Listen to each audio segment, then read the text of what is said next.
포피의 손을 잡아요. 포피의 귀를 기울여요. 마음을 열고 포피와 친구 되면 당신의 눈이 되어 세상을 보여드려요.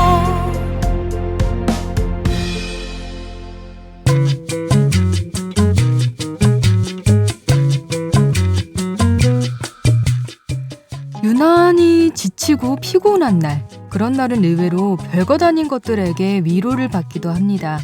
지친 몸으로 버스를 탔는데 자리가 비어있다든지, 한때 굉장히 좋아했던 노래가 오랜만에 라디오에서 흘러나오거나, 집에 딱 들어갔는데 꼬리를 흔들며 반겨주는 강아지의 따뜻함이라든지요. 그런 경험 있으신가요?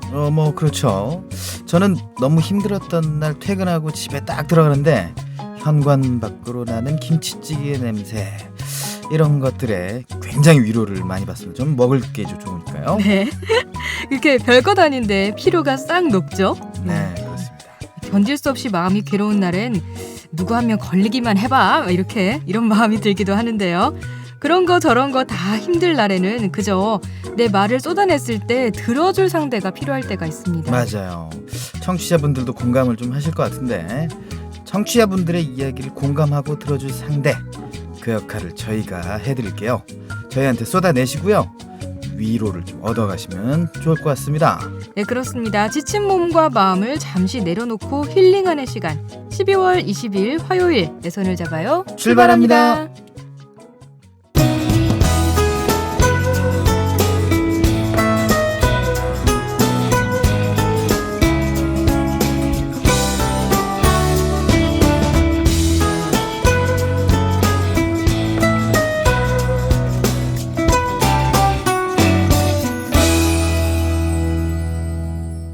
안녕하세요. 내 손을 잡아요. 진행의 권순철입니다. 안녕하세요, 홍옥희입니다. 네.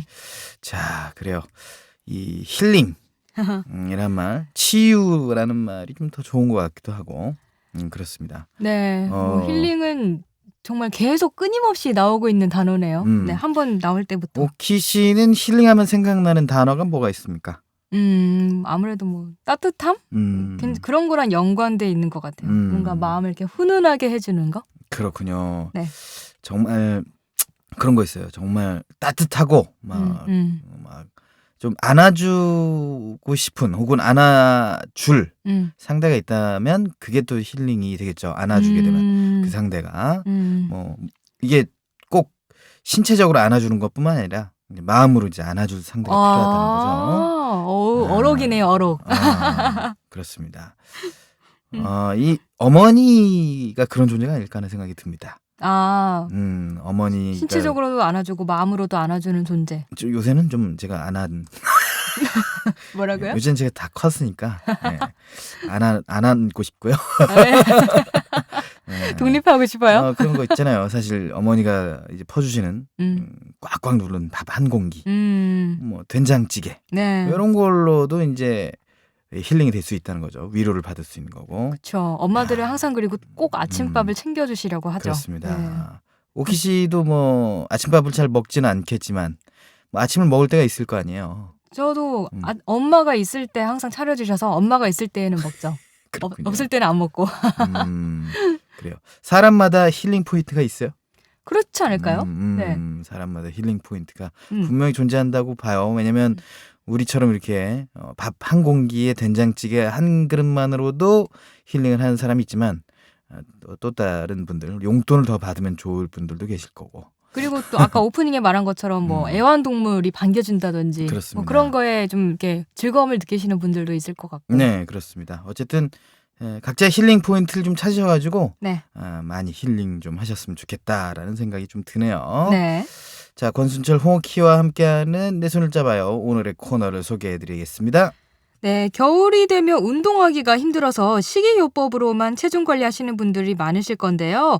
그런데 최근에 미국을 뜨겁게 한 식단이 화제입니다. 바로 원신 식단이라고 불리는 팔레오 다이어트인데요. 오늘은 팔레오 다이어트와 올바른 다이어트법에 대해 이야기 나눠보겠습니다. 네, 최근 뉴스에서 내년부터 집 담보대출이 깐깐해진다는 소식 들으셨을 겁니다. 오늘의 권순철의 노하우에서는 새해부터 달라지는 집담보대출 제도에 대해서 소개해드리겠습니다. 홍옥희의 그림 읽어주는 여자에서는 고갱의 우리는 어디에서 왔는가, 우리는 무엇인가, 우리는 어디로 가는가 작품에 대해 이야기 나눠보겠고요. 이국제 정보톡톡에서는 잊지 말아야 할 올바른 약 복용법에 대해 알아보겠습니다. 예, 내 손을 잡아요에서는 여러분의 많은 참여를 기다리고 있어요. 참여할 수 있는 방법은 다양합니다. 페이스북에서 KTV 인터넷 라디오를 검색하면 저희 페이지가 나오는데요. 그쪽으로 메시지 주시거나 진행자에게 메시지를 보내주시면 됩니다. 그리고 인터넷에서 포피 채널을 검색하면 블로그를 통해서도 참여가 가능합니다. 많이 참여해주세요.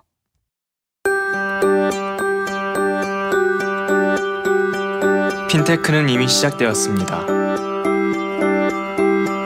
결제, 송금, 은행 업무 등 우리는 예전보다 간편하고 빠르게 사용하고 있습니다. 새로운 방식으로 예금, 보험, 펀드, 편리한 생활을 누리고 있죠.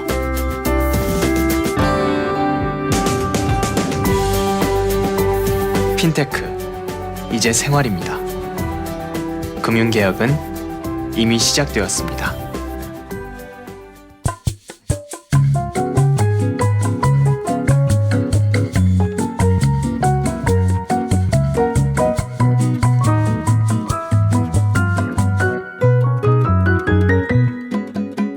네, 내 손을 잡아요. 함께하고 계십니다. 현대인에게 다이어트는 미적인 의미를 떠나서 말이죠. 건강의 기본이 됐습니다. 네, 그래서 진짜 다이어트 방법들이 엄청 많잖아요. 네. 거의 뭐 수백 가지 있는 것 같은데 네, 오늘은 그중에서도 조금 특별한 다이어트법에 대해 이야기 나눠보려고 해요. 네. 최근에 화제가 된 다이어트라는데 이름이 되게 좀 재밌더라고요. 네, 그렇습니다. 미국에서 선풍적인 인기를 끌고 있는 팔레오 다이어트라는 것인데요. 이게 누리꾼들에게 관심을 받고 있어요. 2011년 12월 팔레오 다이어트 방법을 담은 책 팔레오 다이어트, 팔레오 다이어트라는 거죠. 네, 그걸 출간을 했는데 우리나라엔 구석기 다이어트라는 이름으로 번역이 돼가지고요. 출간이 됐습니다. 구석기? 구석기 다이어트요? 이 팔레오라는 단어가요, 되게 이국적이고 세련되게 느껴지는 단어인데 네. 이 단어는 구석기 시대라는 뜻을 가진 형용사 팔레오리틱의 미국식 줄임말입니다. 미국도 이렇게 줄임말을 쓰나 보네요. 그럼요. 네. 2000년대 후반에 들어서 서서히 유행하기 시작한 다이어트법의 명칭이기도 한데요. 팔레오 다이어트는 2013년 구글에서 체중 감량을 위한 식단 검색어 1위를 기록하면서 가장 핫한 트렌드로 자리 잡았습니다. 그래요.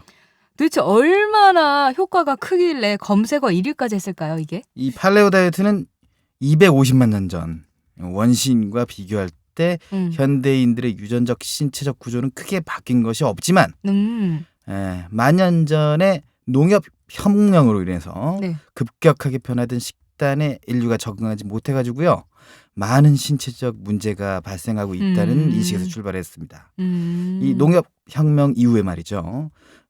곡식을 재배하고 가축을 사육을 하면서 우리 식탁에 곡류 그리고 콩류, 유제품 같은 식품이 등장을 했는데요. 이러한 식단으로 인해서 많은 질병이 초래됐다는 것이죠. 그러니까 이제 우리 다시 원시인들이 살던 그 시대로 돌아가자 뭐 이런 의미인 것 같아요. 그렇습니다. 네. 그런 맥락으로 볼 수가 있습니다. 이 팔레오 다이어트를 주장하는 이들은 현대인도 원시인과 같은 식단을 유지를 하면 만성 질병과 과체중을 극복을 하고 건강을 되찾을 수 있다고 이야기를 합니다. 농업혁명 이전의 선사시대의 식단을 따르는 팔레오 다이어트는 말이죠. 신석기 시대 이후에 등장한 식재료의 섭취를 제한하는데 특히 유제품, 곡류, 콩류, 가공류, 정제된 설탕과 소금을 멀리합니다. 주류와 커피 등의 음료 섭취도 제한되고요. 이 맛있는 건 다 못 먹게 하는데요. 역시 다이어트 식단이.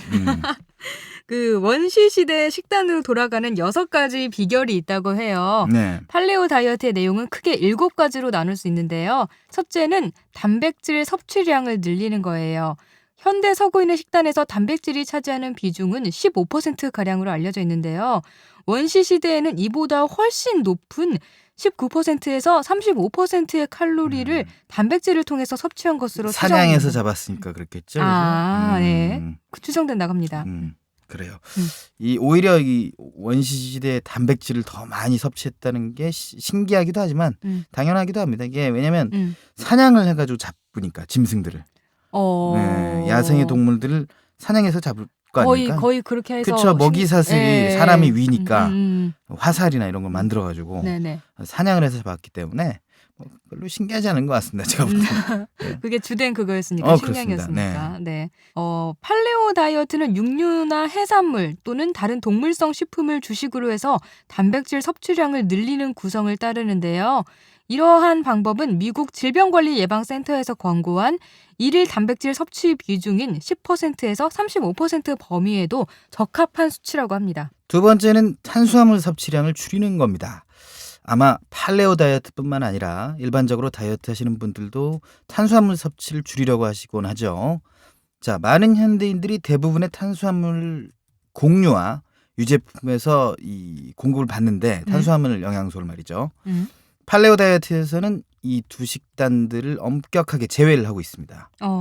미국 농림부는 탄수화물 섭취 기준을 전체 칼로리 섭취량의 45%에서 65%로 권장을 하고 있지만 팔레오 다이어트는 이런 비중은 농산물의 이 소비를 진작시키기 때문에 진작시키기 위한 이런 기준일 뿐이라고 해요. 45에서 65%. 이런 게. 많이 팔려고 이런 기준을 내는 거다.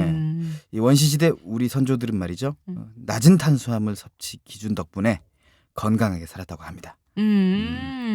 그 탄수화물 줄이는 게 근데 생각보다 되게 힘들어요. 네. 그 탄수화물 전혀 안 먹으면서 철저하게 체중 감량하는 분들은 되게 성격도 되게 까칠해지고 예민해진다고 하거든요. 네. 단백질만 섭취하시는 분들. 그렇습니다.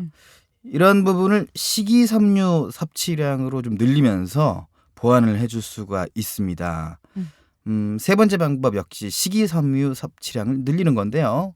식이섬유는 건강 유지를 위한 필수적인 요소입니다.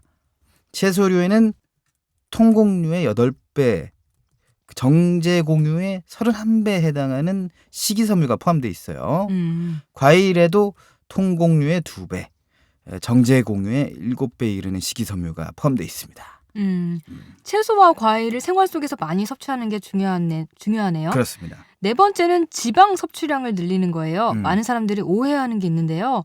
지방을 많이 섭취하면 무조건 혈중 콜레스테롤이 높아지고 심장마비, 암, 당뇨 등 질병의 위험이 커진다고 생각하는 게 이게 잘못 생각하고 있는 거예요. 네. 오늘 소개해드릴 팔레오 다이어트는 무작정 지방을 멀리할 게 아니라 어떤 종류의 지방을 섭취하는가가 중요하다고 이야기하고 있습니다. 자, 어떤 종류의 지방을 섭취하느냐, 이거 참 중요한 문제죠. 트랜스지방 같은 나쁜 지방의 섭취를 줄이고 오메가3 그리고 오메가6 불포화 지방 이런 것들 이런 좋은 지방의 섭취를 늘리는 것이 무엇보다 중요합니다. 네. 여섯 번째는 산도 균형을 유지하랍니다. 모든 음식은 소화 과정에서 산화되거나 알칼리화되어서 신장에 영향을 끼치는데요. 육류, 생선, 곡류, 콩류, 치즈, 소금 같은 음식은 산화를 거치는 반면에 채소와 과일은 알칼리화를 거치게 됩니다.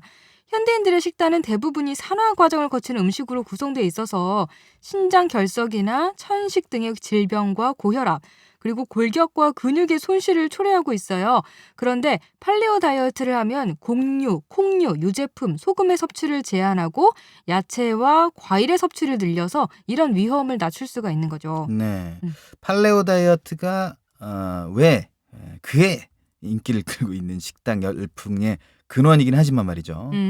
이에 대한 우려의 목소리도 있습니다. 이게 또 문제점이 있나요? 네, 어떤 이들은 팔레오 다이어트의 가정 자체에 오류가 있다고 주장하기도 하죠. 가정법 아시죠? 가정. 네, 가정법. if. 네. 인류가 농업혁명 이후에 급진적 식단의 변화에 적응하지 못했다는 연구 결과는 어디에도 없고 선사시대 사람들이 현대사회에서 많이 발병하는 질병에 걸리지 않은 이유는 단지 그들이 병이 전이 될 만큼 오래 살지 않았기 때문이라고 합니다. 이게 오래 살면 병에 많이 걸리거든요. 그렇죠. 근데 이제 그만큼 오래 살지 못했다는 얘기예요. 많은 영양학자들이 체중 감량을 위해 팔레오 다이어트에 의존하는 것에 의문을 제기하고 있는데 이분들은 체중을 섭취한 칼로리와 소비한 에너지 간의 균형 혹은 불균형에 달린 문제지 단순히 어떤 음식을 섭취하는가의 문제는 아니라고 말하고 있어요. 칼로리는 엄청 많이 섭취를 했는데 에너지를 별로 소비를 안 하면 살이 찌는 거다. 뭐 그렇죠, 이런 그렇죠. 말인가 봐요. 네. 네, 그럼에도 불구하고 이 팔레오 다이어트에 대한 해외의 관심이 식을 줄 모르는 이유는 뭘까요? 선사 시대부터 현대에 이르기까지 우리는 우리의 몸과 건강에 끊임없는 관심을 기울이고 있고 이것이 오늘날 하나의 유행을 만들면서 시장을 형성하고 있잖아요. 그렇죠. 다이어트 시장 엄청 크죠. 시장조사 전문기관인 민텔은 팔레오 다이어트에 앞서서 미국 식품 시장을 강타한 글루텐 프리 다이어트 시장은 2013년 100억 달러 규모에 이르렀고요. 2016년까지 48% 성장할 것으로 전망한 바 있습니다. 아직도 성장할 게 엄청 많군요. 네. 최근엔 말이죠. 팔레오 다이어트가 굉장히 높은 검색 점유율을 차지하고 있는데 그만큼 현대인들이 다이어트와 건강 관리를 굉장히 중요하게 생각하고 있다는 거죠. 그렇죠. 다이어트는 여자들의 평생 숙제죠. 그렇습니다. 네. 뭐가 맞다 틀리다라고 말할 수는 없지만 팔레오 다이어트도 내용을 잘 살펴보면 결국에는 단백질과 채소 섭취량을 늘리고 우리 몸에 이로운 영양소들을 섭취하라는 거잖아요. 그래서 어쩌면 현대인들이 필요 이상의 음식과 필요 이상의 영양소를 섭취하고 있는 건 아닐까 하는 생각이 듭니다. 네. 음식과 식단들을 참고하셔가지고 말이죠. 건강 관리를 좀 하고 거기에 하나 더 붙이자면 말이죠. 운동을 꼭 하라고 권해드리고 싶습니다. 네, 참 그렇죠. 어려운 문제죠. 이 원시인 식단은 말이죠. 별도의 운동 없이도 살이 빠진다고 전해지긴 하지만 이 건강을 위해서 자주 이 걷고 근육 운동도 하고 체력을 키우면 일석이조의 효과가 나타날 것 같다라는 생각도 듭니다. 네, 그렇습니다. 겨울에는 활동량도 줄어들고 그래서 군살이 붙는 느낌이 막 들잖아요. 그래서 한쪽에 치우친 방법보다는 식단과 운동이 균형을 이루게 하면서 건강한 다이어트를 해야겠습니다. 17년 만에 노사정 대타협이 이루어졌습니다. 하지만 일자리를 찾는 많은 사람들이 대타협의 실천을 애타게 기다리고 있습니다. 그들의 일자리가 빈자리가 되지 않도록 반복되는 쪼개기 계약은 사라져야 합니다. 일하고 싶으면 2년 더 일자리가 보장되어야 합니다. 재취업의 기회가 확대되어야 합니다. 대한민국 모두가 원하는 일자리를 찾을 수 있도록 노동개혁 입법을 응원합니다.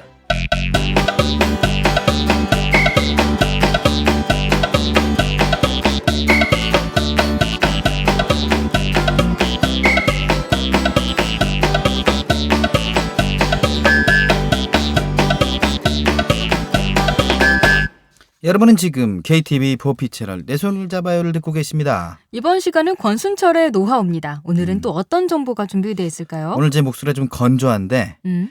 건조한 만큼 더 열심히 해가지고 여러분들의 노하우를 심어드리고 제 건조한 목소리도 좀 이제 탈피해야 되겠다 이런 생각이 드네요.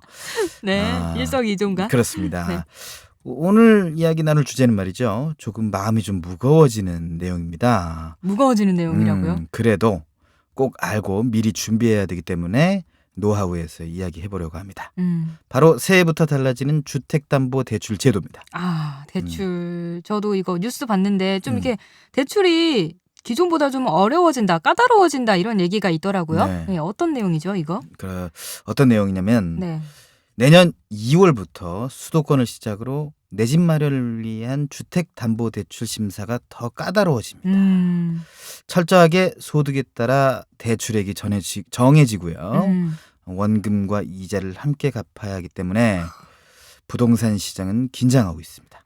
원리금 함께 갚으려면 정말 한꺼번에 큰 돈을 갚아야 되는 건데 예. 지금 주택대출 금리가 연 2%대까지 떨어졌잖아요. 그래서 1억 원을 빌려도 한 달에 20만 원 남짓 이자만 갚으면 되다 보니까 최근에는 전세난에 지친 실수요자들의 주택 구입이 굉장히 많아졌다고 들었거든요. 네, 그렇습니다. 이로 인해서 가계부채는 1년 만에 100조 원 이상 늘었고요. 네. 급기야 금융당국이 주택대출 규제에 나선 겁니다.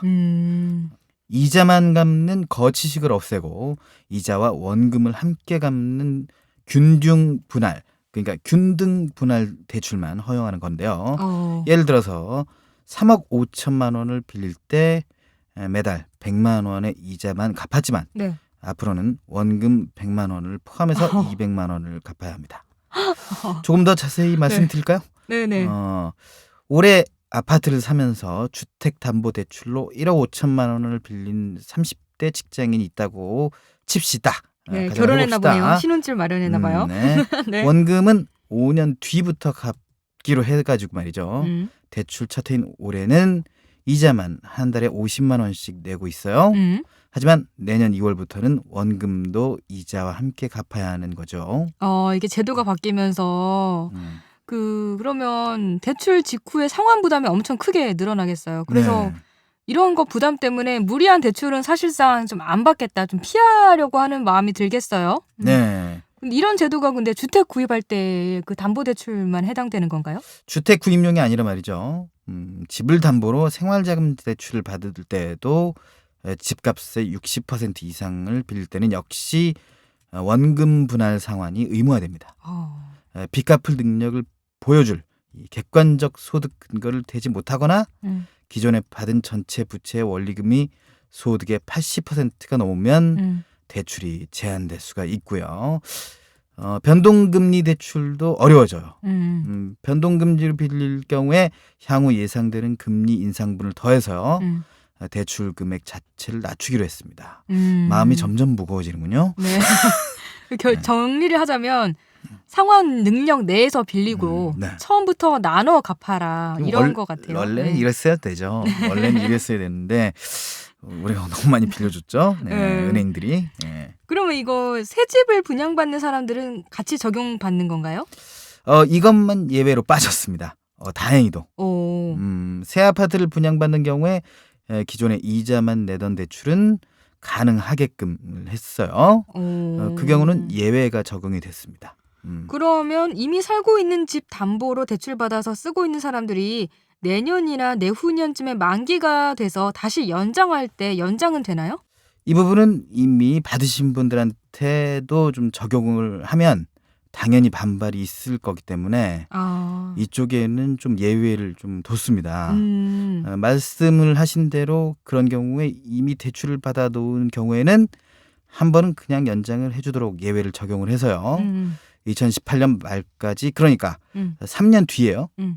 횟수로 따지면 원래 돈을 빌린 은행에 가셔서 이자만 내는 기간을 3년 추가로 연장을 받을 수가 있습니다. 그러면 이 제도가 시행된다면 가장 타격을 받는 분들은 어떤 분들일까요? 은퇴하신 분들이나 가정주부 같은 경우는 돈 빌리기가 굉장히 까다로워질 것 같아요. 이런 소식에 시민들은 돈줄죄기다, 이런 표현까지 사용하고 있기도 합니다. 네, 이런 분들은 아무래도 소득이 일정하지 않기 때문에 근데 원칙을 지키는 것도 굉장히 중요하지만 부동산 시장이 다시 위축될 수도 있을 것 같아요. 네. 소득 증빙이 힘든 자영업자나 빚을 많이 진 대출자는 집을 담보로 돈을 빌리는 게 좀 더 어려워지는 거잖아요. 네네. 그래서 생활이 더 팍팍해질 수도 있을 것 같긴 한데 또 그런 걱정도 되네요. 그렇습니다.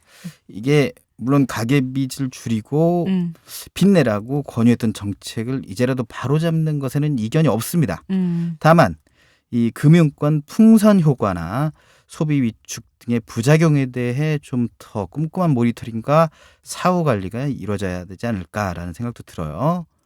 어찌됐든 대출 옥죄기가 서민 목죄기가 되면 안 되니까 말이죠. 그죠? 그럼 이 제도 언제부터 시행되는지 제가 알려드릴까요? 네, 알려주세요. 이거 언제부터 중요한 거니까 언제부터 시행이 되죠? 수도권은 내년 2월, 비수도권은 5월부터 시작이 되는데 네. 사람마다 지역마다 굉장히 사정이 다 다르기 때문에 결국은 그때 은행에 가셔가지고 상담을 받아보셔야 된다는 거죠. 그렇군요. 내가 얼마를 뭐 갚을 수 있는지 받을 수도 있는지 뭐 이렇게 다 따져봐야 된다는 거예요. 네. 정확한 금액이 나올 수가 있습니다. 그 시기에 가셔야 된다는 거예요. 네, 정부는 이거 아무래도 확실히 할 것 같은 그런 의지가 있어 보여요. 그런데 예외 규정은 전혀 없는 건지 그리고 또 제2금융권 같은 곳에서는 전혀 해당 사항이 안 되는지 이것도 궁금하네요. 당장 걱정은 이 방금 말씀하신 제2금융권 쪽이에요. 이번 제도는 은행만 해당이 돼요. 제2금융권은 풀어줬습니다. 이렇게 된다면 이렇게 된다는 얘기는 결국 이자만 내는 대출을 계속해야 된다는 얘기인데 은행에서 만약에 뭘 안 준다, 대출 안 받아준다 이러면 조금 급한 분들은 결국 제2금융권에 더 비싼 이자를 주고 거기로 옮겨가야 된다는 얘기가 됩니다. 그렇겠죠.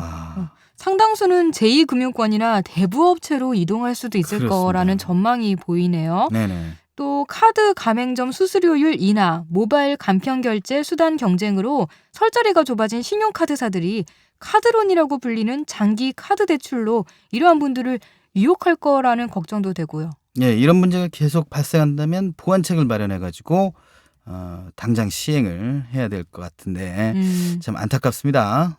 어쨌든 내년 상반기부터 시작된다고 하니까 미리미리 마음의 준비도 하고 주머니 점검도 좀 하시면서 새해를 준비해야 되지 않을까 이런 생각 드네요. 네, 오늘 조금 무거운 주제로 이야기를 나눠봤는데요. 대출은 정말 무턱대고 빌리지 말고 많은 생각과 내가 정말 빌리며 갚을 수 있는지 그거를 여러 가지 생각을 고려해봐서 해야 되는 것 같아요. 네. 그래서 가정마다 미리미리 대책을 세워보는 게 좋을 것 같습니다. 오늘 좋은 정보 감사합니다. 네. 내 손을 잡아요에서는 여러분의 많은 참여를 기다리고 있습니다. 알고 싶은 정보가 있다. 방송에 참여해보고 싶다. 함께 나누고 싶은 사연이 있다. 모두 좋습니다. 페이스북에서 KTV 인터넷 라디오를 검색하면 저희 페이지가 나오는데요. 그쪽으로 메시지 주시거나 진행자에게 메시지를 보내주세요. 그리고 인터넷에서 포피 채널을 검색하면 블로그를 통해서도 참여가 가능합니다. 방송을 들을 수 있는 방법도 알려드릴게요. KTV 홈페이지와 모바일 앱 팟빵으로 접속을 하면 실시간으로 들을 수 있습니다. 그리고 유튜브를 통해서도 만날 수 있으니까요. 혹시 실시간으로 진행되는 방송을 놓친 분들은 팟캐스트 서비스를 이용하면 다시 들으실 수 있습니다.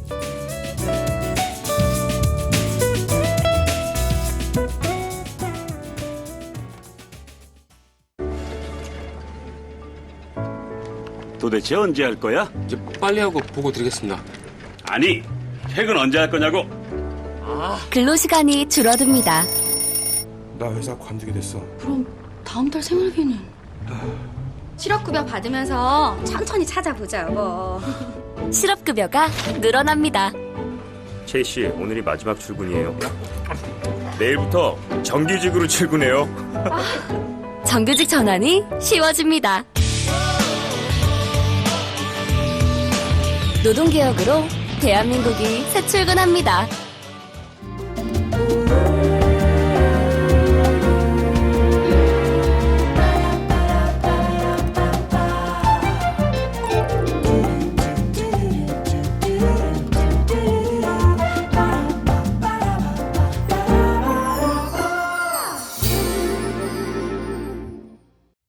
내 손을 잡아야 함께하고 계십니다. 이번에는 그림 읽어주는 여자입니다. 오늘은 어떤 명화를 만나볼지 상당히 기대가 되고 이 계속 코너를 진행하다 보니까 네. 제가 그림 전문가가 되지 않을까 네, 그렇죠. 그런 생각이 들고 옥시 씨도 이제 그림을 많이 보다 보면은 좀 눈썰미가 더 달라질 것 같아요. 그렇죠. 그리고 막 새로 몰랐던 걸 많이 알게 되고 음. 뭔가 이런 게 그림을 많이 안다는 게 약간 좀 되게 유식해 보이잖아요. 네, 그런 효과도 있을 것 같고. 급 질문이 생겼는데 네.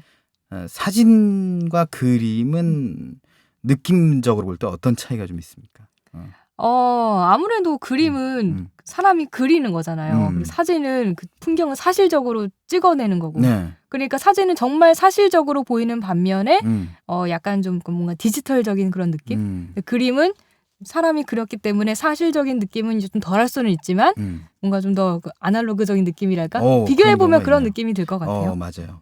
사진도 사실 어떻게 보면 아날로그로 찍어서 이렇게 막 뭐 빛이 안 보이는 곳에 놔뒀다가 암실에 놔뒀다가 이제 꺼내는 그런 방식이었잖아요. 옛날에 막 사진 네. 찾고 막 그런 방식이었는데 그때도 아날로그였지만 그때 당시에도 디지털적인 느낌이 좀 났지 않았나 하는 생각도 그렇죠, 들고 그렇죠. 흑백 사진이라고 할지라도 말이죠. 근데 그림은 또 작가의 표현력이 좀 담겨 있지 않습니까? 그렇죠. 그러다 보니까 왜 여기 있던 게 저기에 가 있지? 뭐 이런 생각도 들기도 하고 원래는 현실성 있게 그렸는데 작가가 약간 좀 색감을 통해서 바꾼다던가 이 표현 방법도 굉장히 또 중요할 것 같다.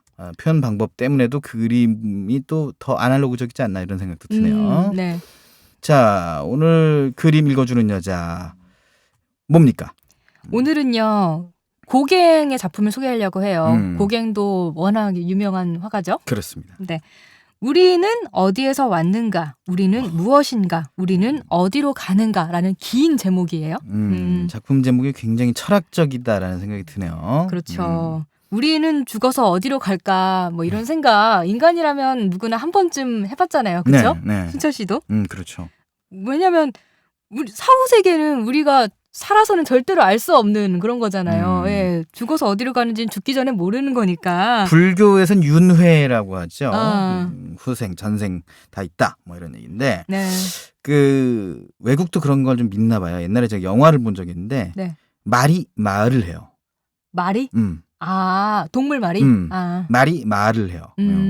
근데 그 아버지 말이 돌아가시고 네. 파리로 환생을 해가지고 파리가 말을 하는 거야. 아, 그래요? 네. 그런 영화가 있었어요. 그런 걸로 봐서는 외국도 사후 세계를 어느 정도 믿지 않나 이런 생각도 드네요. 그림도 보니까 그죠? 네. 그런 미지의 영역이기 때문에 아까 순철 씨가 말했던 것처럼 그런 영화를 통해서 그렇게 뭔가 그런 걸 보여준다든지 이런 식으로 인간의 상상력이 발달하고 철학이 발전하지 않았나 싶기도 해요. 네. 종교도 그렇고. 그렇습니다. 자, 오늘 만나볼 작품에는 어떤 의미가 있는지 어떤 의미가 담겨 있는지 숨겨진 거 이런 거 좀 찾는 거 되게 좋은데 되게 궁금합니다. 작품 설명 부탁드릴게요. 일단 먼저 고갱에 대해서 잠깐 설명을 먼저 하려고 해요. 네, 맞아요.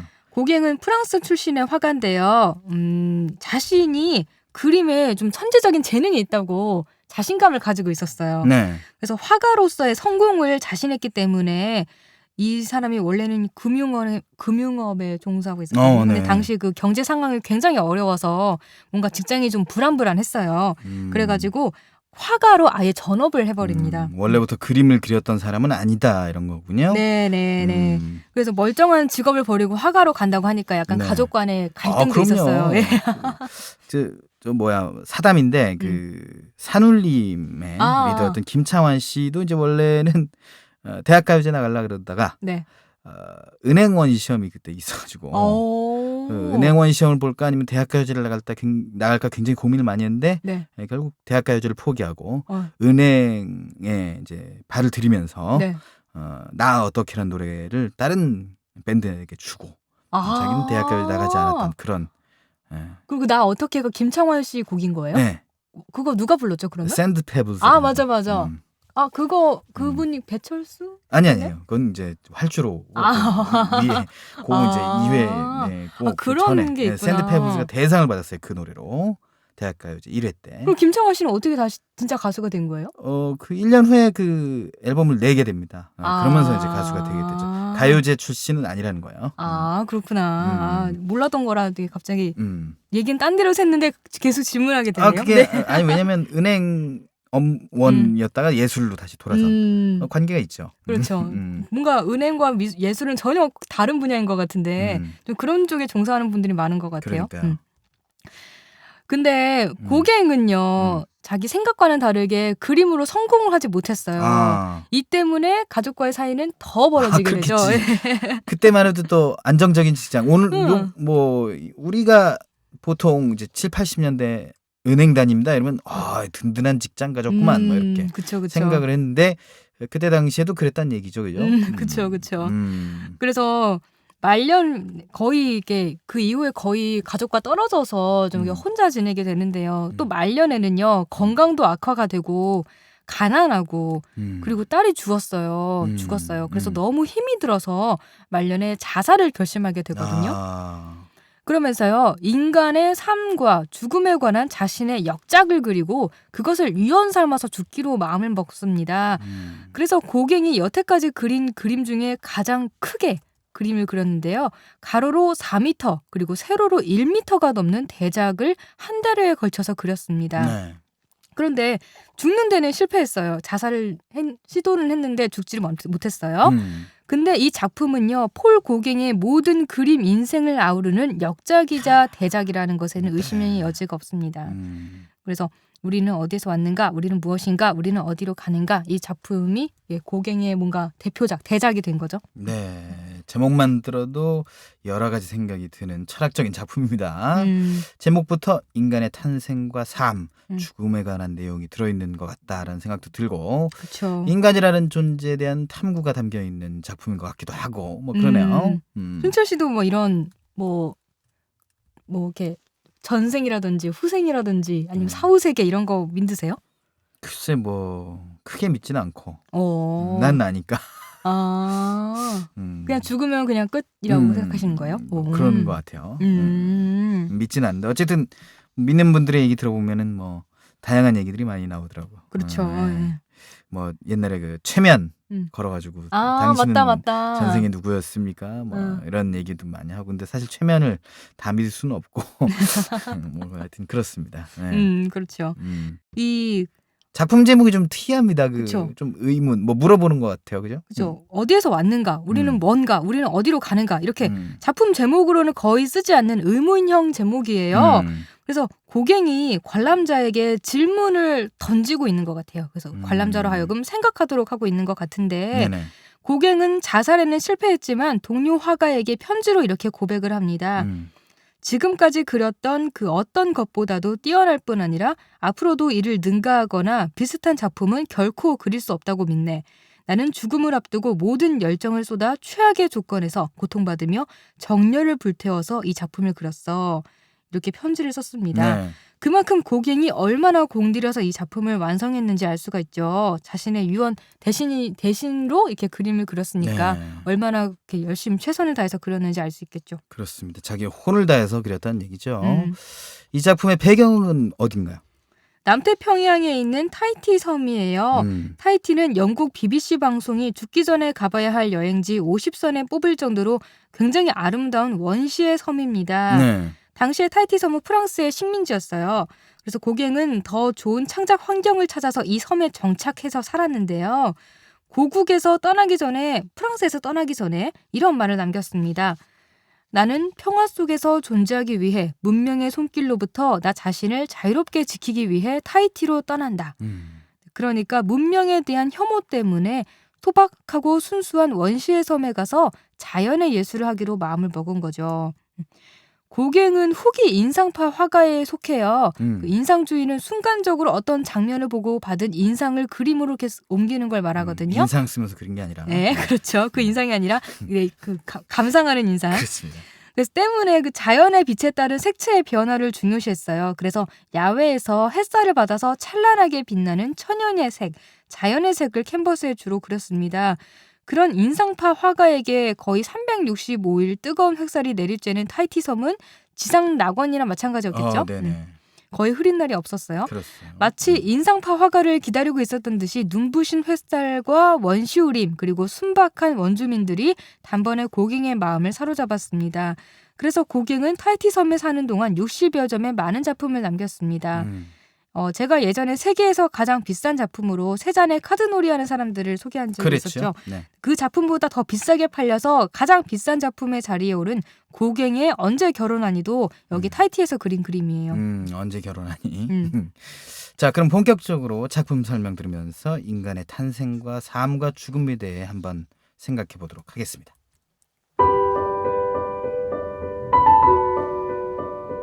이 그림은 오른쪽에서 왼쪽 순서로 인간의 탄생과 삶, 죽음을 다루고 있습니다.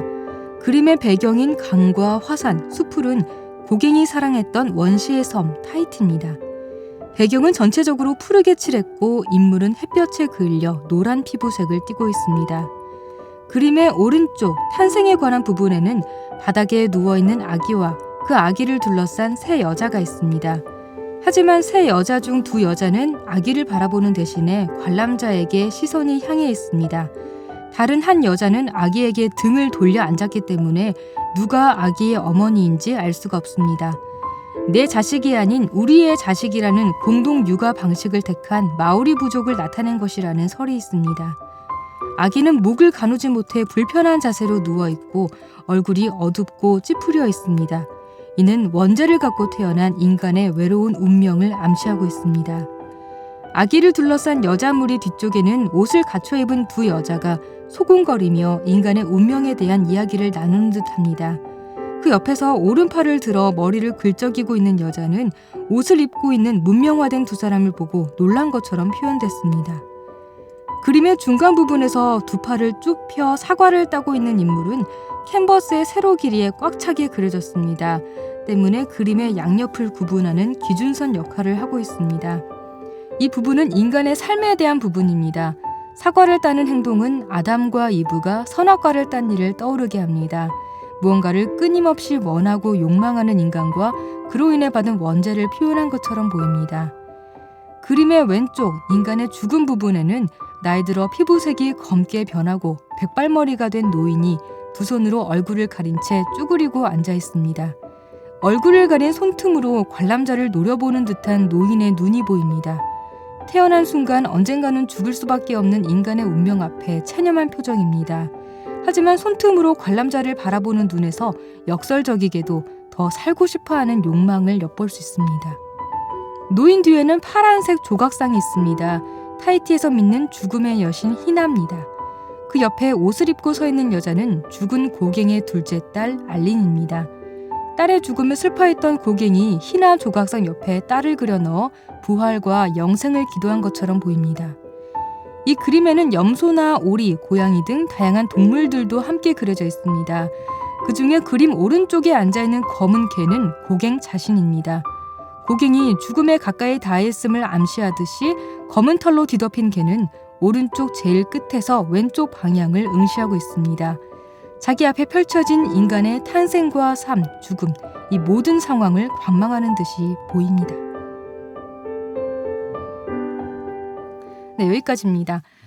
고갱은요, 죽음을 앞두고 오직 자신의 상상에 의존해서 작품을 완성하고자 했어요. 그래서 의식의 흐름대로 그림을 그렸거든요. 네. 그래서 실제로 작품 속 인물들은요, 정확한 원근법에 의해서 표현되지 않았고요. 고갱 역시 자신의 작품이 가지는 수학적 결함을 인정하기도 했습니다.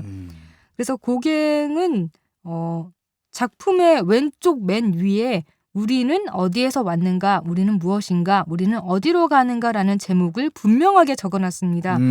보통 그림의 제목을 뒤에 적어두는 것과 굉장히 대조적으로. 그러니까 이 제목을 우리가 한번 지어보자. 한번 뭐 이런 생각이 들 정도로 제목이 이제 뒤에 있는 경우가 많다고 저도 들었는데 그렇지 않군요. 네, 대조적으로 의문형 제목을 그림 앞에 대놓고 제시했어요. 글자로 써서 넣었어요. 네. 그림에. 그래서 정작 근데 제목은 그렇게 대놓고 제시를 했는데 그림에 대한 자세한 설명은 하지 않았어요. 네네. 네. 그렇군요. 참 특이한 그런 또 방법이었어요. 이게 이제 사진하고 다른 거죠. 표현 그쵸. 방법이 또 그쵸. 글자로도 좀 표현할 수 있었다. 그림과 함께. 자, 아마도 말이죠. 우리는 어디서 왔고 무엇이고 어디로 가는가라는 질문은 이런 질문은 그림에서 하고 있지만 그림을 그리면서도 고갱 또한 그 답을 찾지 못한 게 아닌가 뭐 이런 생각도 들어요. 네, 그래서 자세한 설명을 하지 않은 것 같아요. 그만큼 이 작품은 다양한 해석이 가능합니다. 실제로 이 고갱의 이 작품에 대한 작품 해석을 보면 다 다르거든요.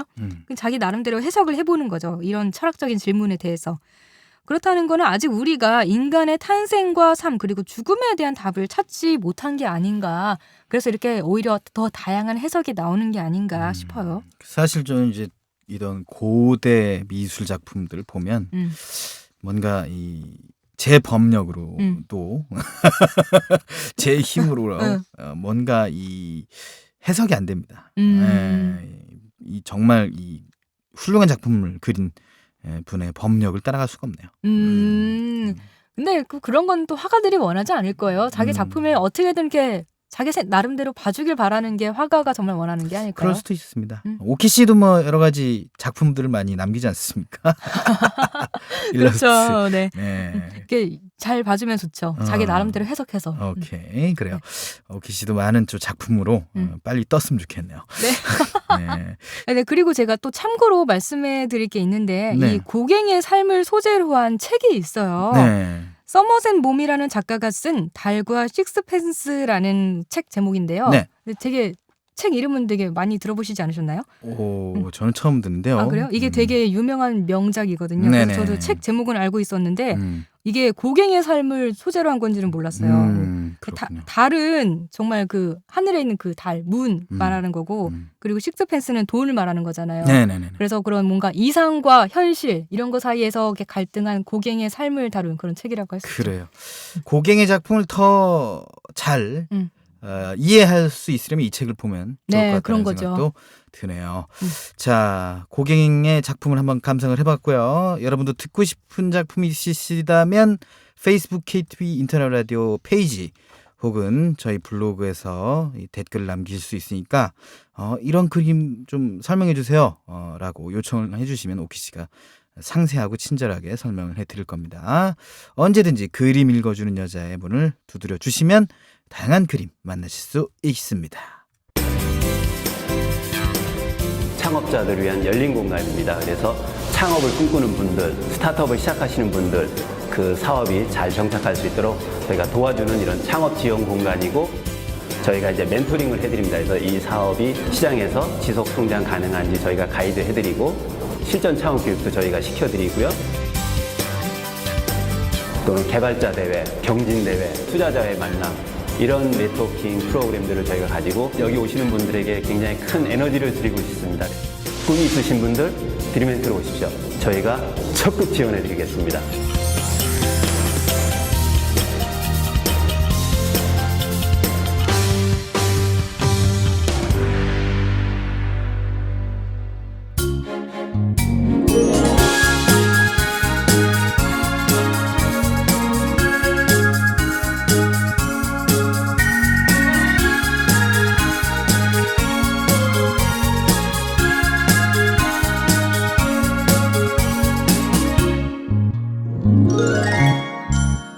이번 시간은 이국제 정보 톡톡입니다. 생활 속 유용한 정보에 대해 소개해드리는데요. 오늘은 어떤 정보가 기다리고 있죠?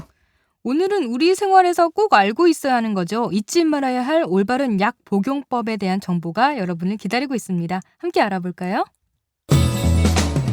이국제의 정보 톡톡. 우리 몸은 어디가 아프다라는 적신호가 들어오면 면역 반응 체계가 가동하게 됩니다. 몸 스스로 정상 상태로 돌아가기 위한 바쁜 움직임이 시작되는 겁니다. 예를 들어서 감기에 걸렸으면 몸의 반응은 기침이나 가래 등으로 나타납니다. 이런 행동 등을 통해서 원래 상태로 돌아가려는 겁니다. 하지만 우리 몸의 면역 체계가 모든 질병을 방어할 수 있는 건 아니죠. 병이 심하거나 몸이 약해진 경우, 특히 몸이 튼튼하지 못한 어린이나 노약자의 경우는 더욱 그렇습니다. 이런 위급 상황에서 우리는 약에게 도움을 청하게 되고 약의 도움으로 질병을 쫓아내게 됩니다.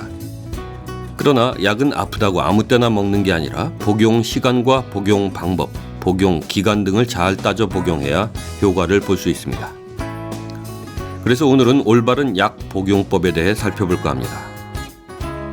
약이 아무리 효과가 뛰어나다 해도 복용 시간을 안 지키면 효과를 보기 힘듭니다.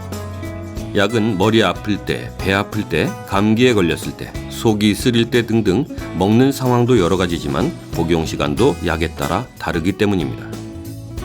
대체로 식후가 많지만 식전, 식간 또는 식사와 함께 복용하는 등 방법도 다양합니다. 예를 들어서 유산균 제제나 한방과립제, 제산제 등은 공복에 먹는 것을 원칙으로 합니다. 이 약들은 소화기관에 거의 해를 끼치지 않기 때문이죠. 이런 다양한 경우가 있기 때문에 자신이 약을 언제 복용해야 하는지 기억해두는 것이 중요합니다. 시간을 제대로 지키느냐 아니냐에 따라 약 효과 최고가 되기도 하고 최악이 되기도 하기 때문입니다. 대부분의 약 복용 시간은 식전 30분, 식후 30분입니다. 약은 그 성분이 혈액에 퍼져서 적당한 혈중 농도를 유지할 때 효과를 발휘할 수 있습니다. 그런데 하루 3끼의 식사 간격은 대여섯 시간 정도 되죠. 약물의 혈중 농도 유지 시간 간격과 거의 일치합니다. 식사를 전후로 하루 3번 약을 복용하도록 하는 것도 이 때문입니다. 만약 이 규칙을 깜빡했을 경우, 예를 들어 점심때 약을 먹지 않았다면 생각난 즉시 복용하도록 합니다. 하지만 이미 저녁 무렵에 가서 생각이 났다면 점심약은 그냥 포기하고 저녁약부터 먹어야 합니다. 저녁에 복용할 약의 양은 1회분입니다. 지나친 점심약이 아까워서 같이 먹는 일은 없어야 합니다. 하지만 항생제처럼 체내 병원균에 작용하는 약이나 호르몬제 등은 좀 다릅니다. 지난 건 잊고 다음부터 시작하는 것이 아니라 먼저 의사나 약사에게 그래도 되는지를 상의해야 합니다. 약을 복용하는 데 있어서 시간 못지않게 중요한 것은 어떻게 먹느냐입니다. 약을 복용할 때는 어떤 약이든 물이 기본입니다. 체온과 비슷한 온도에 미지근한 물을 한 잔 가득히 마시는 것이 좋습니다. 간혹 약 먹을 때 물을 많이 마시는 사람을 약을 잘 못 먹는 사람으로 취급하곤 하는데 틀린 얘기입니다. 약은 물을 많이 먹어야 잘 녹고 소화기관에 부담을 덜 주게 됩니다.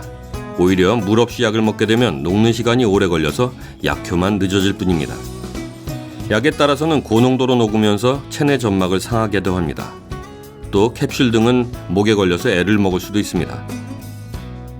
물론 물을 조금 마셔야 하는 예외성을 지닌 약도 있습니다. 위장약 중에 헬리코박터 파일로리균을 죽이는 약은 되도록 물을 조금 마셔야 효과를 볼 수 있다고 합니다. 물의 양 외에도 주의사항이 또 있습니다. 차나 우유, 주스 등을 마실 때 주의해서 마셔야겠습니다. 변비약을 우유로 먹으면 약이 위장에서 녹아버리기 때문에 효과를 보기 힘듭니다. 빈혈약을 홍차나 녹차와 같이 먹거나 일부 항생제를 우유로 먹었을 때도 효과가 적어집니다. 우유로 약을 먹으면 일반적으로 금속 착염 현상이 생겨서 약이 쉽게 분해되질 않습니다. 영아나 유아에게 약을 먹일 때 우유를 피하라는 것도 이 때문입니다. 하지만 우유를 무조건 안 좋다고 할 수는 없습니다. 지용성 비타민을 포함한 일부 약이 그렇습니다. 물은 음식의 지방분에 녹아 흡수되기 때문에 이런 약은 식후에 물보다는 오히려 우유에 먹는 것이 바람직하기도 합니다. 이처럼 물로 먹든 우유로 먹든 약간의 예외성은 존재합니다. 하지만 술과 담배는 어디에도 쓸모가 없습니다. 약을 복용할 때 술과 담배를 한다는 것은 열에 열은 다 안 좋습니다. 술을 마시면 간이 하는 일이 많아지다 보니까 자연히 약도 빨리 분해돼서 약효도 보지 못하고 사라지고 맙니다. 반대로 술로 인해서 약이 너무 강해져서 독성작용이 나타나기도 합니다. 술과 함께 수면제를 복용했을 때 이 위험 수치는 높아집니다. 담배도 간을 바쁘게 하는 건 마찬가지입니다. 니코틴의 독성을 없애기 위해서 간이 바쁘다 보니까 약은 뒷전이 되는 것이고 효과는 떨어질 수밖에 없습니다. 자, 이번에는 부작용에 대해서 살펴볼까요? 사람들이 가장 흔하게 접하게 되는 약은 피로회복제나 두통약일 것입니다. 피로회복제는 음료수처럼 복용할 수 있고 기분이 좋아지는 효과가 있기 때문에 많이들 복용하고 있습니다.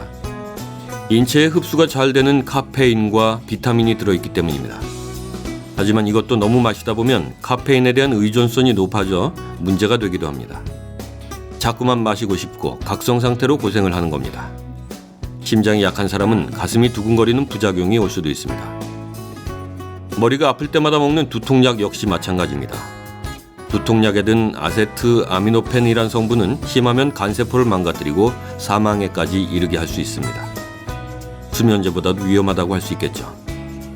슈토에페드린이라는 성분이 들어있는 콧물 감기약의 경우도 주의가 필요합니다. 이 성분이 든 약은 편두통이나 심장병, 고혈압 환자가 복용할 경우에는 생명에 심각한 해를 줄 수도 있습니다.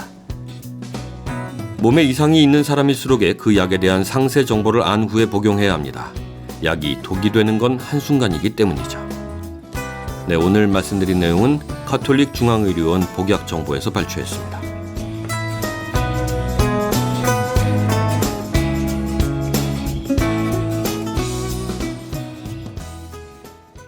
네, 잊지 말아야 할 올바른 약 복용법에 대해 들어봤는데요. 여러 가지 약을 한꺼번에 복용하거나 나에게 맞지 않는 약인지 확인하는 방법은 식품의약품안전처 홈페이지에 접속하셔서 알아볼 수 있으니까요. 약을 복용하실 때 궁금한 점이 있다면 주저하지 마시고 확인한 후에 안전하게 복용하시기 바랍니다. 네, 12월 22일 화요일 내 손을 잡아요. 저희가 준비한 소식은 여기까지입니다. 네, 저희는 내일 오후 1시에 다시 찾아오겠습니다. 네, 지금까지 진행의 권순철, 홍옥희였습니다. 함께해 주신 여러분 고맙습니다.